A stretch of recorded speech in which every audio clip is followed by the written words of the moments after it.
Culture is fast and evolution is slow. And it is culture's outpacing of evolution that is causing an epidemic of chronic conditions and diseases.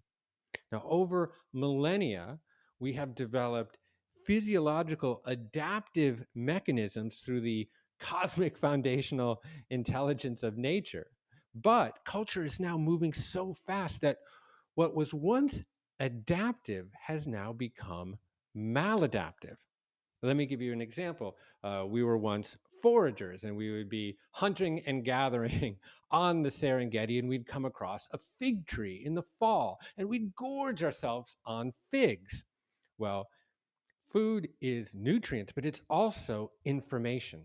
And when we would absorb those figs, let's say, into our bloodstream, they would send a message to our cells to stop accepting glucose and macronutrients for the production of energy of ATP and instead become insulin resistant and store that glucose as fat for a rainy day, because we're going to need that adipose tissue because scarcity is a coming. Winter is right around the corner. But of course, in the West, in our modern culture, most people, not everyone, but most people never experience scarcity. We are on a 24/7, 365-day a year feeding cycle. And of course, this is what is leading to the epidemic of obesity in the West. Rick Johnson wrote a book called Nature Wants Us to Be Fat. Well, indeed, evolution has designed us to store fat when we need to. But the problem is that culture has now made every sort of food in season, out of season available at your local supermarket. Now let's take a look at sleep cycles, for example. We used to have a very clear and clean circadian rhythm.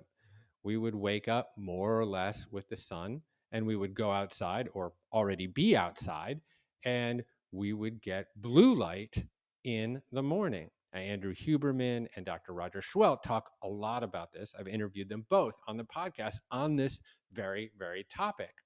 So in the morning, when you get blue light, which is a certain part of the light spectrum, it hits these neurons in the inferior part of your retina and it starts this trophic cascade through the suprachiasmatic nucleus and then a signal to the pineal gland to make melatonin, the hormone that induces grogginess and sleep in about 12 to 14 hours, right? But of course, now we have 24/7 on demand entertainment. Now, I love watching Netflix just as much as the next guy.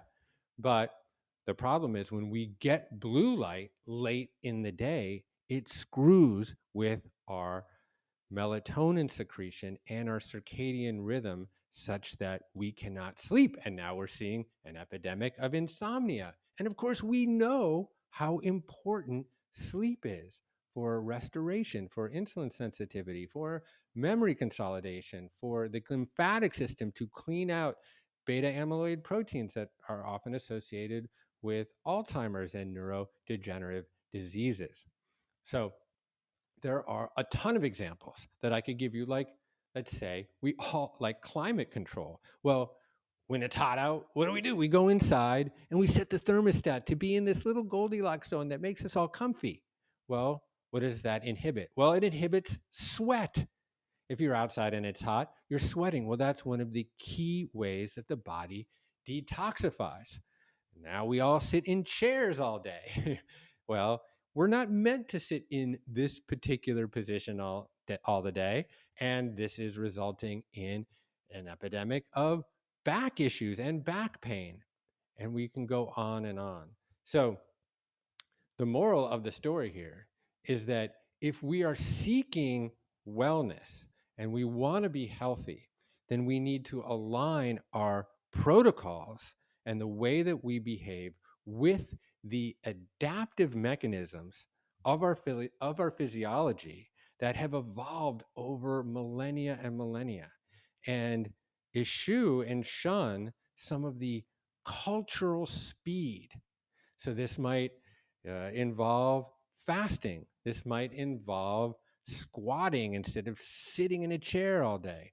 This might involve being in hot temperatures or cold temperatures and inducing hormesis or positive stress in the body. This might mean going out in the morning and getting blue light and not watching Netflix late at night. So if you want to be healthy, align yourself with the cosmic foundational intelligence of nature.